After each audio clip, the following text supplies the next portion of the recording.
তো এই ভিডিওটিতে আমি আপনাদের দেখাবো যে আপনারা কিভাবে চ্যাট বা সাপোর্টে কথা বলতে পারবেন। তো প্রথমে আমি গুগল ক্রোম ওপেন করে নিচ্ছি। গুগল ক্রোমে বায়োব্লকের লগ ইন পেজটি ওপেন করে নেওয়ার পরে এখানে লগ ইন করে নিচ্ছি। লগ ইন করার পর এরকম একটি গুগল ভেরিফিকেশন কোড আমাকে এখানে দিতে হবে। এর জন্য আমি গুগল অথেন্টিকেটার অ্যাপটি ওপেন করে সেখানে কোডটি এখানে পেস্ট করব। গুগল অথেন্টিকেটার থেকে আমি এই কোডটি পেয়েছি, তাই আমি এটা পেস্ট করে এখানে সাবমিট করলাম। এরপর আমি সাপোর্টে কথা বলার জন্য প্রথমত আমাকে এই যে 3টে দাগ আপনারা দেখছেন এটাতে টাচ করতে হবে। 3টে দাগ আমি এই যে এখানে পেয়েছি এবং এখানে টাচ করার পর তারপরে আমি যেটা করব সেটা হচ্ছে যে আমি একটু নিচের দিকে স্ক্রোল করে আমার এখানে এই যে দেখা যাচ্ছে প্রোফাইলের ছবি, এটিতে টাচ করব এবং এটিকে আরেকটু উপরের দিকে তুলিয়ে আপনারা দেখতে পাবেন যে এখানে সাপোর্ট বলে একটা অপশান আসছে। তো সিম্পলি আমি এখানে সাপোর্টে ক্লিক করব। তো আমি এখানে সাপোর্টে ক্লিক করলাম। সাপোর্টে ক্লিক করার পর এইরকম একটা ইন্টারফেস আমাকে দেখাচ্ছে যে টিকিট লিস্ট, আর এখানে একটা প্লাস বাটন আছে। তো বেসিক্যালি আমাকে এই প্লাস বাটনটাতে ক্লিক করতে হবে। তো যদি আপনাদের এরকম কোনো প্রবলেম হয় যে আপনারা ডিপোজিট করেছেন কিন্তু ডিপোজিট এখনও মানে শো করছে না, বা উইথড্র করেছেন উইথড্র শো করছে না, বা P2P ট্রেডিং করছেন P2P ট্রেডিংয়ে কোনো সাপোর্টের দরকার, সাপোর্ট অনেকভাবে দরকার হতে পারে, সে সমস্তর জন্য আপনাকে সিম্পলি এই যে প্লাস বাটন, এই প্লাস বাটনটাতে আপনাকে ক্লিক করতে হবে। এখানে ক্লিক করার পরে এরকম একটা ইন্টারফেস আসবে যেখানে লেখা আছে 1 নম্বর টাইটেল এবং সেকেন্ড হচ্ছে এন্টার ইউর মেসেজ। তো আমি দুটো জিনিস আপনাদেরকে বুঝিয়ে দিচ্ছি। টাইটেল বলতে বেসিক্যালি দ্য সাবজেক্ট, মানে অ্যাকচুয়ালি বিষয়বস্তুটা কী। সো এরকম হতে পারে যে P2P ট্রেডিংয়ে কোনো সাপোর্ট আপনার দরকার বা অ্যাকাউন্ট ভেরিফিকেশনের জন্য দরকার। তো আমি যেটার জন্য করছি সেটা হচ্ছে KYCটা অ্যাপ্রুভ করার জন্য। তো আমি সিম্পলি এখানে লিখলাম KYC ইজ পেন্ডিং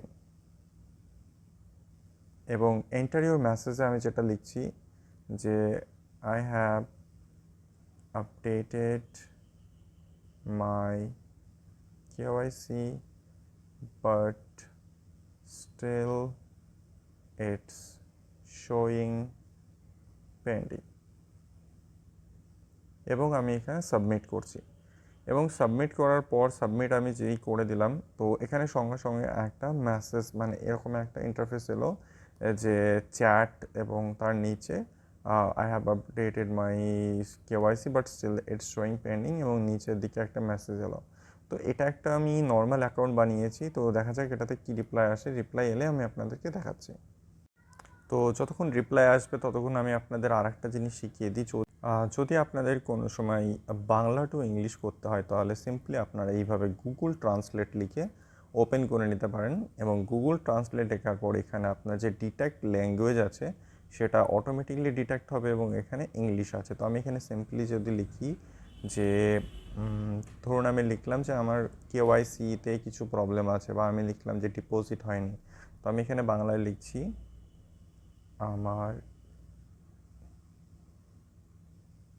আমি বাইন্যান্স থেকে উইথড্র করেছি কিন্তু বায়োব্লকে ডিপোজিট এখনও হয়নি। তো সিম্পলি এখানে আপনি এটার ইংলিশ মানে এখানে পেয়ে যাবেন I have withdrawn from Binance, এক সেকেন্ড, হ্যাঁ, I have withdrawn from Binance but not deposited to bioblock yet. তো আপনি সিম্পলি এটা কী করতে পারেন, এটা সিম্পলি এইভাবে কপি করে নিতে পারেন, ট্রান্সলেশন কপিড, এবং আপনি সিম্পলি যে আপনার পিএইচডি এখানে যে সাপোর্ট মেসেজ ছিল এখানে ওপেন করে এখানে এন্টার ইউর মেসেজে এইভাবে পেস্ট করে লিখতে পারেন আপনার সুবিধার্থে। তো এখনও এরা কোনো রিপ্লাই দেয়নি, আমি এটা রিফ্রেশ করে দেখি কোনো রিপ্লাই এসেছে কিনা। না, এখনও কোনো রিপ্লাই আসেনি, একটু ওয়েট করে দেখা যাক। তো আমি এখানে একটা রিপ্লাই পেয়েছি, latest check I will update you shortly. তো রিপ্লাইটি পেতে আমার মোটামুটি 5 থেকে 7 মিনিট বা 5 থেকে 6 মিনিট বলা যেতে টাইম লেগে গেছে। তো আপনাদেরও রিপ্লাই আসতে হয়তো একটু টাইম লাগবে 5 থেকে 6 মিনিট, কোনো সময় 2 মিনিট, কোনো সময় 30 মিনিটসও লেগে যায়। তো একটু আপনাকে পেশেন্স রেখে এইভাবে আপনাকে রিফ্রেশ করে দেখতে হবে। তো এখানে যে রিপ্লাইটা এসেছে যে let us check, I will update you shortly. তো আমি এখানে সিম্পলি একটা রিপ্লাই দিয়ে দিই ওকে। তো আপনারা দেখছেন আমি যখনই ওকে লিখলাম, ওকে লেখার পর আমি যদি আবার রিফ্রেশ করি, তো এখানে মেসেজ, মানে এটা একটা অনেকটা মেসেঞ্জারের মতো কাজ করছে। তো এইভাবে আপনারা আপনাদের সমস্যাগুলো সমাধান করে নিতে পারেন।